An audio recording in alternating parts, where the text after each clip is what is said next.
Bonjour, bienvenue sur Africa 24 dans cette nouvelle édition du Morning News. Voici les titres. 16 morts dans un nouveau massacre à Beni à l'est de la République démocratique du Congo. L'attaque a été perpétrée jeudi 22 juillet. Les autorités attribuent ce drame aux forces démocratiques alliées. L'ambassade de Guinée équatoriale en Grande-Bretagne est désormais fermée. Réaction de la Guinée équatoriale après les sanctions britanniques visant le vice-président Théodorine Obiang Mangué, accusé de détournement de fonds publics. Report des élections en Somalie alors que le mandat du président Abdoulaye Mohamed a expiré depuis le 8 février dernier. Les élections devaient débuter le 25 juillet selon le calendrier officiel. 16 civils ont été tués le 22 juillet à Beni, dans le Nord Kivu, dans une embuscade tendue par des membres présumés du groupe armé des ADF, les forces démocratiques alliées, qui agissent régulièrement dans cette partie de la République démocratique du Congo. Marie-Raphaël Antolo. La République démocratique du Congo est à nouveau frappée par une attaque terroriste. Cette attaque perpétrée dans les régions de l'Ituri et du Nord Kivu a causé le décès de 16 civils. L'information a par ailleurs été confirmée par les autorités locales qui attribuent cette attaque aux rebelles des Allied Democratic Forces, désormais catalogués de terroristes. L'essor de la République démocratique du Congo hérite d'une situation sécuritaire calamiteuse depuis le début des années 90, et également qui est un schéma collatéral des crises successives au Rwanda, avec le génocide rwandais, le déplacement des groupes rebelles, notamment les Banyamulenge, des part et d'autre des frontières, et également la situation d'instabilité en Ouganda. Donc malgré les mesures d'urgence militaires prises par le président Félix Tshisekedi, cette situation sécuritaire continue à se dégrader en tant que telle. C'est donc important aujourd'hui pour l'autorité politique de Kinshasa de pouvoir renforcer la décentralisation. Le Congo reste trop grand pour être stable.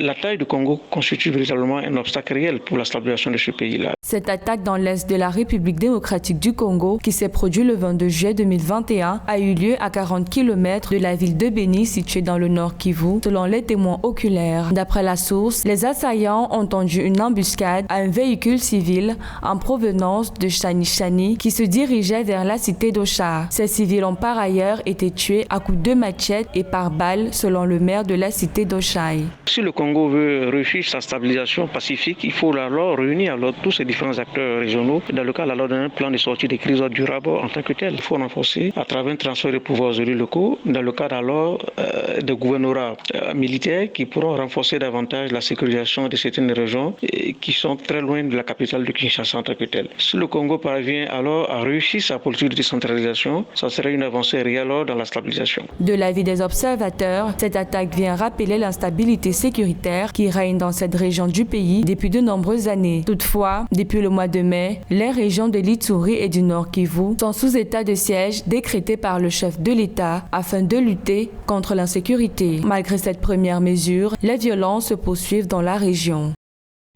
L'actualité en Tunisie, où Ennahda, principale formation au Parlement, a appelé ce mardi à des élections anticipées. Le parti se dit prêt à la tenue d'élections législatives et présidentielles simultanées. Positionnement face à une crise politique sans précédent après le limogeage du Premier ministre Hichem Mechichi et le gel des activités du Parlement. Le président de la République, Kais Saied, a suspendu depuis dimanche les activités du Parlement pour un mois après des manifestations, là aussi dimanche, qui dénonçaient la gestion de la crise sanitaire et demandaient la dissolution du Parlement. La Guinée équatoriale a annoncé ce lundi la fermeture de son ambassade à Londres après les sanctions imposées par le Royaume-Uni. Sanctions contre Théodorine Obiang Mangué, vice-président de la Guinée équatoriale, accusé de détournement de fonds publics. Les sanctions britanniques prévoient un gel de ses avoirs et des interdictions d'entrée au Royaume-Uni. Joël Ballot. Fermeture de l'ambassade de Guinée équatoriale à Londres. Cette décision fait suite au rejet des sanctions imposées par le gouvernement britannique au vice-président Théodorine Obiang Mangué. Des sanctions qui visent à lui interdire de voyager dans ce pays et le gel de ses avoirs. C'est une politique qui consiste à subjuguer le gouvernement de la Guinée équatoriale pour l'amener à négocier en position de faiblesse certains marchés, notamment dans le domaine du pétrole et des BTP. Et la Guinée équatoriale, sûre de sa position sûrs de ces richesses, n'hésitent pas à prendre des mesures de rétorsion pour établir un rapport de force, lequel rapport de force demain amènera à des négociations gagnant-gagnant, win-win, d'où le dossier britannique tel qu'on le voit, sanctions, contre-sanctions, et in fine, je crois qu'il y aura des négociations pour trouver une solution à ces relations assez tendues entre ces deux pays.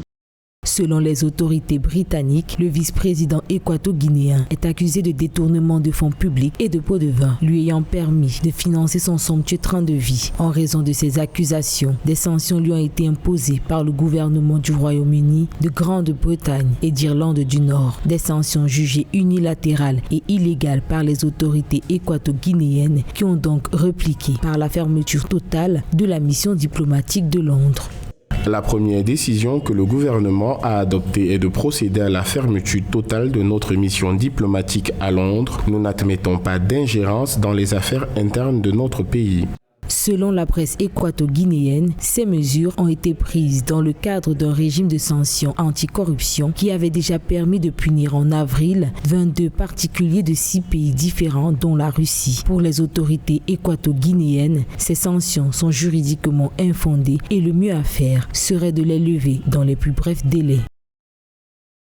Dans l'actualité également, ce grand rassemblement ce mardi, place Meskel au centre d'Addis Abeba, la capitale éthiopienne. Il s'agissait de 3000 jeunes volontaires prêts au combat, direction le Tigré, où ils seront formés dans des camps d'entraînement militaire. Le gouvernement fédéral souhaite les mobiliser pour la guerre qui se déroule depuis fin 2020 dans cette province où le Premier ministre Abiy Ahmed avait envoyé en novembre 2020 l'armée fédérale pour destituer les autorités régionales. Sur place, le conflit sévit toujours malgré l'annonce il y a plusieurs mois de la fin des combats. Nouveau report des élections en Somalie, un ajournement qui risque d'aggraver la crise politique qui agite le pays depuis des mois. Les élections générales devaient en effet démarrer dimanche 25 juillet, mais les régions n'ont pas présenté à temps la liste des candidats et n'ont pas formé les comités locaux qui doivent voter. Nathalie Mou.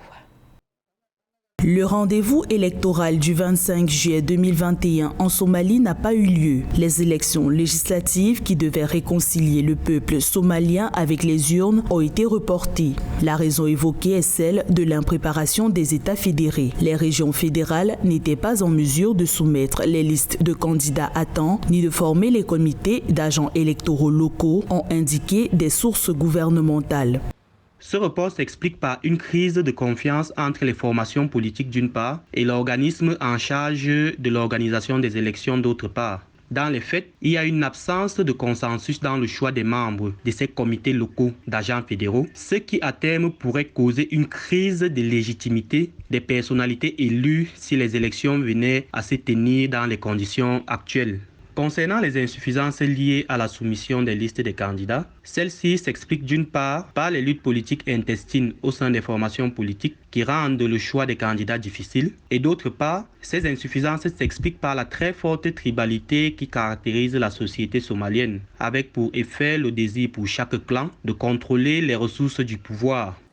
Le report des élections législatives replonge la Somalie dans l'impasse politique. Au-delà des insuffisances logistiques, c'est aussi l'insécurité consécutive aux menaces du groupe terroriste Al-Shabaab qui ont compromis le scrutin. Les terroristes ont mis en garde les électeurs à participer aux législatives au risque de représailles. La capacité de nuisance des Shebab n'est plus à démontrer en effet, et ils contrôlent de larges bandes du territoire, commettant des exactions contre les populations, et les électeurs sont conscients du fait que l'État fédéral ne dispose pas de moyens logistiques et même humains lui permettant d'assurer la sécurité des personnes et des biens sur l'étendue du territoire somalien. La Somalie n'a pas organisé d'élections directes et uninominales depuis 1969. De même, le pays connaît une crise constitutionnelle depuis début 2021. Une crise consécutive à l'impossibilité du président Mohamed Abdullahi Farmajo et les autorités des États fédérés à trouver un consensus électoral en février 2021. Le calendrier électoral mis à jour prévoit la tenue des élections législatives du 12 septembre au 2 octobre 2021. Une déforestation massive et inquiétante en Afrique centrale. On estime par exemple que le couvert forestier de la République démocratique du Congo est passé de 67% à 54% du territoire entre 2003 et 2018. La lutte contre les changements climatiques met ainsi la question des forêts tropicales au cœur de l'agenda des négociations internationales sur l'environnement. Reportage Mamat Ramadan, commenté par Joël Ballot. Les pays d'Afrique centrale font désormais recours à la télédétection pour le suivi et évaluation de l'exploitation des ressources naturelles. À travers l'initiative de surveillance mondiale pour l'environnement et la sécurité en Afrique, la sous-région exploite des données d'observation de la Terre pour aider les autorités à lutter efficacement contre la déforestation. Une initiative qui permet aux États de suivre l'ampleur des effets du changement climatique et d'y apporter des réponses appropriées. Aujourd'hui, on est capable d'avoir des informations sur la pluviométrie. On est capable d'avoir des informations sur les changements d'occupation du sol, notamment les forêts. Nous avons aujourd'hui tout ce qui est changement climatique, biomasse et réchauffement climatique à travers la déforestation. À partir de la télédétection et de l'observation de la Terre, on peut avoir ces chiffres dans un temps très court. Or, à l'époque, ces techniques n'étaient pas très développées. Pour faire la cartographie d'un pays comme le Tchad, il fallait parcourir des kilomètres pour aller sur le terrain. Ce programme, piloté par l'Agence gabonaise d'études et d'observation spatiale, mise aussi sur la formation des jeunes et le renforcement des capacités des chercheurs dans divers domaines de télédétection pour la pérennisation du projet. L'objectif, selon GMES Africa, est de favoriser l'éclosion des PME africaines dans le domaine spatial et lutter contre le chômage des jeunes. La fonction publique ne peut plus absorber l'ensemble des diplômés qui sortent de nos écoles et de nos universités. Donc l'objectif ici, c'est de modifier les curricula pour éviter de former des chômeurs. Vous voyez, nous avons beaucoup de disciplines dans nos universités, l'anthropologie et tout le reste, et quand ils sortent de là, ils n'ont pas d'issue. Or là, dans le domaine spatial, étant un domaine très restreint pour l'instant, nous n'avons pas les masses critiques, donc c'est pousser les jeunes eux-mêmes au sortir des masters de monter leur propre structure de traitement de données satellitaires et intégrer ce monde-là afin de petit à petit monter en compétence et construire un tissu des PME africaines dans le domaine spatial.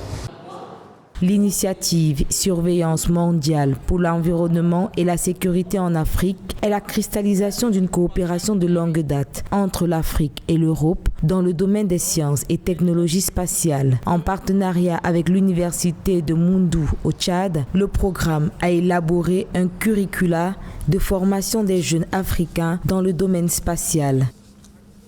Le gouvernement camerounais a autorisé la mise sur le marché local de plusieurs remèdes traditionnels. Il s'agit de remèdes mis au point dans le traitement du Covid-19 et suite à leur validation, les avis des scientifiques sont partagés. Thierry Ndassa.